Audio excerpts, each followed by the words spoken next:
ज़मीर लाला में रोशन चराग़ आरज़ू कर दे, चमन के ज़र्रे ज़र्रे को शहीद जुस्तजू कर दे। ज़मीर लाला में रोशन चराग़ आरज़ू कर दे, यानी इंसान के दिल ज़मीर में उम्मीद और आरज़ू का रोशन चराग़ जला दे। चमन के ज़र्रे ज़र्रे को शहीद जुस्तजू कर दे, यानी हर ज़र्रे को इल्म, कुर्बानी और बुलंद मकसद के लिए मुतहर्रिक कर दे। इकबाल यहाँ इंसान की रूहानी और इखलाकी बेदारी की बात कर रहे हैं।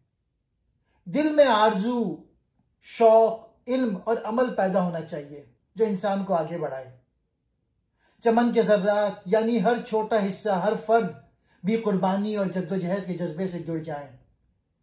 यह शेर मोहब्बत, इल्म और कुर्बानी के इम्तिजाज का सबक देता है ताकि इंसान अपने ख्वाब और मकसद की तकमील के लिए हर सतह पर सरगर्म हो जाए।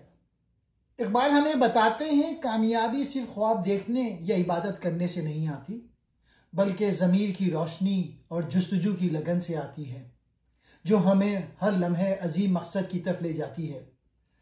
यह शेर हमें याद दिलाता है कि इंसान का असल फ़ख्र और ताकत अपनी आरजू और ज़मीर की बेदारी में है, जो ना सिर्फ खुद को बल्कि हर ज़र्रे ज़र्रे को रोशनी दे सकता है।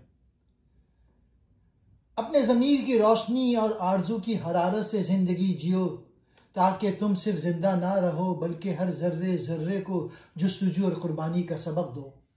ज़मीर लाला यानी मुसलमान का बातिन, आरजू अज़मत इस्लाम और मुसलमान की सरबुलंदी की ख्वाहिश, चमन का ज़र्रा ज़र्रा यानी मिल्लत का हर फर्द, शहीद मारा हुआ यानी शहदाई।